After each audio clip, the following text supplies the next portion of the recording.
Hello. Well, what's going on, everybody? Welcome back. And I just got done watching the PlayStation 5 reveal trailer, or the press conference trailer. I have all the conference recorded, and I'm going to be using, hopefully, clips from that in the video. Hopefully, if I'm not lazy. But overall, I wasn't that impressed. A lot of these games, to me, didn't really look next-gen, in my opinion. I kind of saw this coming, though, ever since the start of the last generation. Like the diminishing returns or something. There's some law where, like, the law of diminishing returns or some crap like that, where it's like technology advances to so much that you can't notice, like, the difference because it kind of looks the same. I'm probably fucking that up, but yeah, like, the graphics to me don't look very next-gen-y, not that crazy good. I mean, they look like they could run on PS4, to be frank with you. Like, maybe not PS4 base, maybe PS4 Pro in that regard, I guess. But to be honest, it didn't really seem that really breathtaking to me, the graphics of the games. And I know, well, graphics shouldn't be the big seller of the game, blah, blah, blah. Well, the same people who say that were talking shit about the Wii and the Wii U. So I think that's a little invalid argument from those hypocrites. But yeah, graphics are only part of the story, I guess you could say. But for a console that's always been playing to the strength that it has graphics, like Sony and Xbox, it's kind of a letdown, in my opinion. But yeah, am I surprised? No, not really. I kind of figured it wouldn't be that big of a jump graphically. I mean, yeah, the games look nice. Also, I want to bring up the stream, though. It seems like the streams, no matter where you would see them, were kind of low quality. At least that's what my experience was. I was watching it on the actual PlayStation 4. You could sign up for the event. It'll automatically switch on your PS4 to do it, and that's what I did to go take a look at it. But yeah, I think it was streaming off Twitch, I believe so.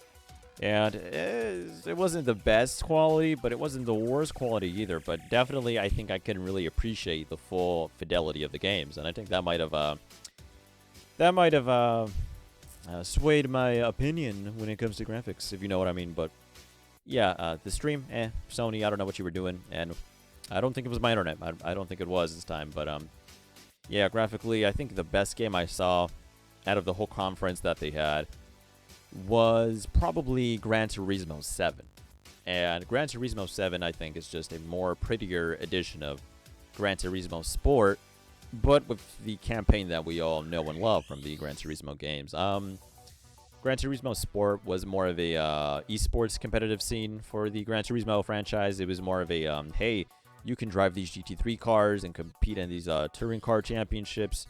And who knows, you might get picked up by a racing company, whatever. That was kind of the deal with GT Sport. It was more of a driver development focused thing, which is fine. That's cool. You do what you want. Not everyone wants to be an iRacing guy. But this new one, though, definitely looks pretty. Lots of shiny effects on there, definitely, for sure. I think they were showcasing the interior of 4GT at the very beginning when they were showing off GT7. Looked really nice. Probably would have looked nicer if the stream wasn't so bad. And I think it's going to be a great game. I like Gran Turismo games. My favorite Gran Turismo, because I probably played that one the most, is Gran Turismo 4 on PlayStation 2. If you haven't picked it up, go pick it up. It's a fun game if you're into motorsports. Some of the biggest known facts or interesting facts about Gran Turismo 4 was you can actually play it in 1080i. Yeah, that's I think it's one of the very few PlayStation games that can get to that resolution when it comes to PS2. But yeah, pick up GT4 before it gets price gouged. I guess it's a really fun Gran Turismo game.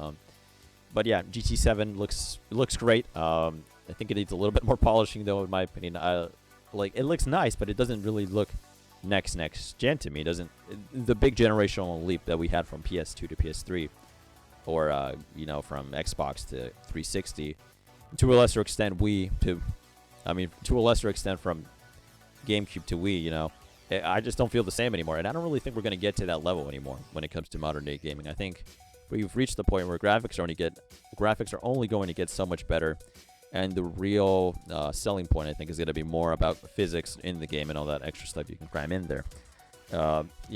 Nowadays there's a lot of ways to get good graphics. If you want to be, a basic guy about it, basic developer, you gotta go and do Unreal Engine 4 or Unreal Engine 5 for the next generation. They're probably already working on it as we speak, Unreal 5.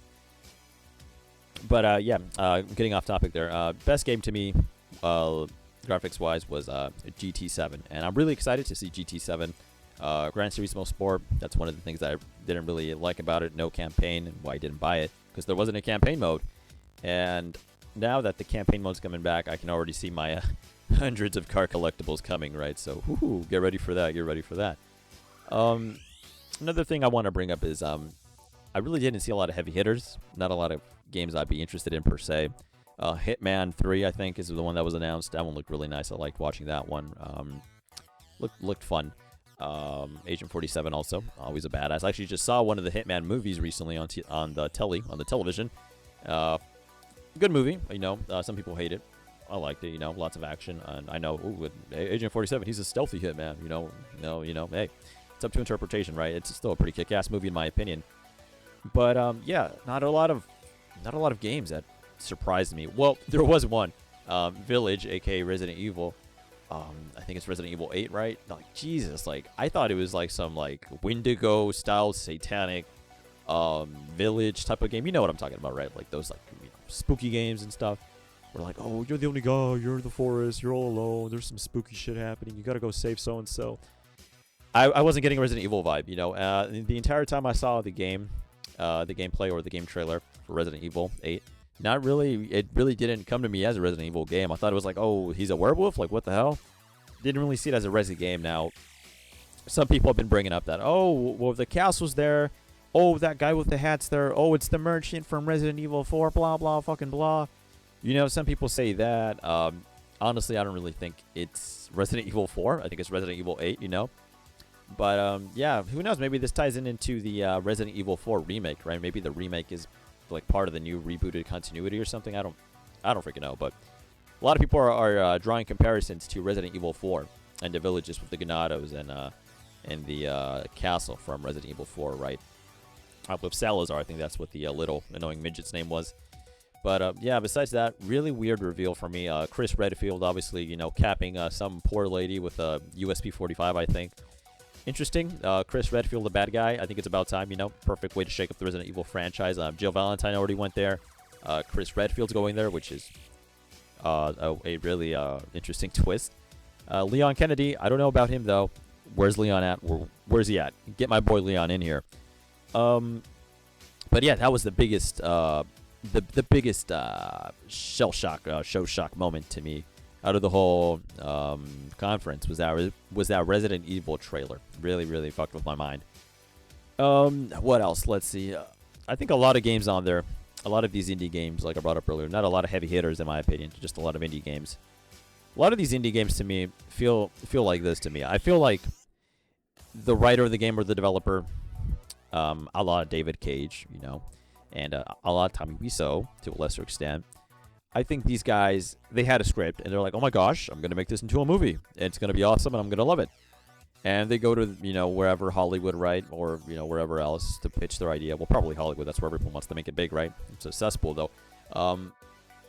Hey, check out my script, blah, blah, blah. It gets rejected, and they do the next best thing. Hey, I know, I'll make it into a video game. That's what I get a vibe off a lot of these indie games these days. It's a lot more style and just like random fucking stories over actual gameplay, mechanics and all that stuff. It's just a bunch of fluff. Not really a game, in my opinion. Like, to a certain extent, also like the Heavy Rain series and the what's not a series. I guess the David Cage games, you can't really classify them as like games because it's more of an interactive thing kind of going on.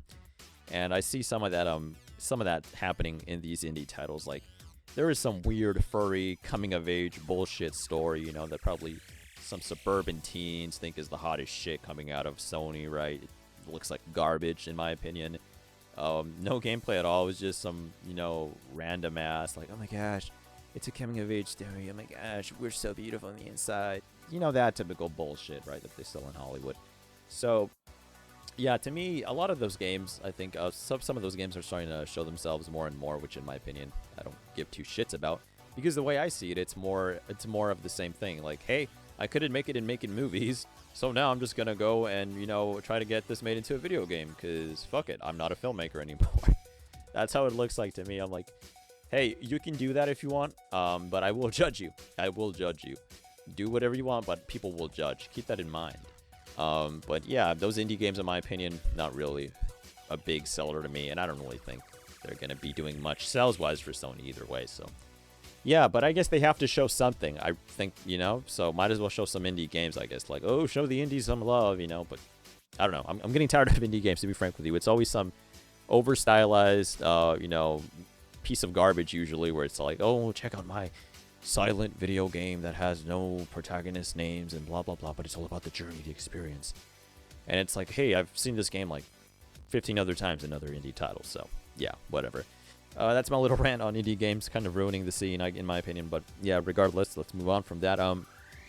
Another thing I noticed was they did not release a price for the PS5. Now, I think there was a UK listing for like the PS5, 698 euros, I believe, which was the listing for the PS5 in the UK, which in American money, I have no fucking clue. But yeah, they didn't show the pricing, which was interesting, which leads me to believe one thing. People are not going to like the pricing at all. I think it's going to be a little bit too expensive for people, and it's going to be a difficult choice for people because, you know, we're coming out of a mini recession, I guess you could say.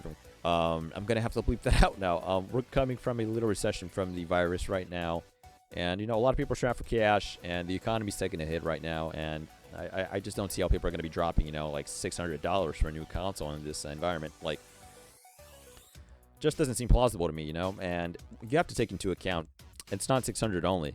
It's 600 plus the PS Plus subscription you got to pay for, which is, you know, tack on to that.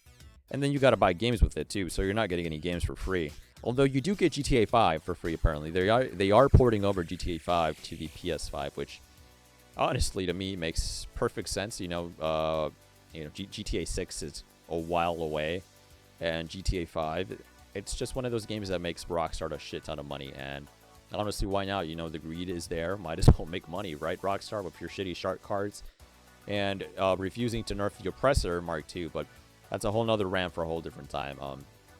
But yeah, the cost just keeps stacking up and up, and also you gotta keep in mind controllers too. You know, these are next gen controllers. Oh, it's got haptic feedback. Oh, it's got DualSense, blah blah blah. You know, all this mumbo jumbo crap, and that's going to lead into more technology being crammed into these controllers and a higher price tag. You know, there might be a point where you're paying $100 for a damn controller. It's ridiculous. It's insane. And yeah, you know, I think there's a reason why they didn't tell you the price of the PS5, because it's just outrageous, and people are not going to be happy when they figure it out. Also, you know, the dawn of digital gaming is upon us, ladies and gentlemen. There's 2 editions you can buy: the PS5, the regular one with the disc-based drive, and the all-digital only PS5, which I kind of saw coming, but doesn't mean I don't like the idea of it. I think it's a terrible idea. You know, always physical media, you own it. You own the physical media. It's not going to go away, you know, unless you break it, right? But the digital media, it's a little bit more murky waters. You know, you don't really own it. You know, it's kind of more of a license, I guess you could say. Not my cup of tea. I'd rather not go into the digital only space. Kind of spooky, kind of scary. But yeah, overall, not impressed with the conference at all that much. The hype I felt for other consoles like the PS4, Xbox One, definitely a lot bigger for those guys than it was for these consoles. And hell, even the Nintendo Switch, I think I felt more excited for than these consoles. I don't know. I might be getting more, drab in my older age as I grow older, or I'm getting out of touch with video games maybe, or more cynical, I guess, with life. But I just really don't see a lot of appeal to the PS5 for me personally. I think there's a lot of great games on PS4, you know, I still need to play, and I think I'm not going to be buying a PS5 anytime fucking soon, you know. And I think that's what a lot of people are going to be doing also. I think the adoption rate for the PS5 is going to be a little bit more difficult for Sony to overcome compared to PS4. But if Sony fucks up with PS5, I believe it could be really bad for them financially, since PS4 kind of saved Sony from bankruptcy. And if PS5 kind of flops, which I'm starting to think it might, but, you know, keep in mind this is all like pre-production stuff, you know, like this is just the first stuff they're showing us. If they do fail with it, I think it's going to be really bad for Sony. And, oh, Samsung's buying the PlayStation division. Rumors are going to start again. Fucking hilarious shit. But yeah, you know, to wrap up my thoughts, my favorite games that were showcased, Gran Turismo 7, the Hitman game, Hitman 3. Biggest shocker of the conference was definitely Resident Evil Village game, right? The Resident Evil 8. Also, another game I thought that looked cool was the Ratchet and Clank game. That looked really fun. You know, I like the graphical style they have for those games. Really nice. And this other game where it's like Mini Ninjas meets Monster Hunter. I think that was a pretty nice looking game. You know, it's one of those indie games that I don't hate, surprisingly. You know, so yeah. You know, it's serious when I don't hate an indie game. Ladies and gentlemen, let me know what you think about the PlayStation 5 conference in the comment section down below. Yeah, will you be buying it? Will you be buying it on day one? Let me know. Let me know. As always, guys, take it easy, take care, and I'll catch you guys later, hopefully.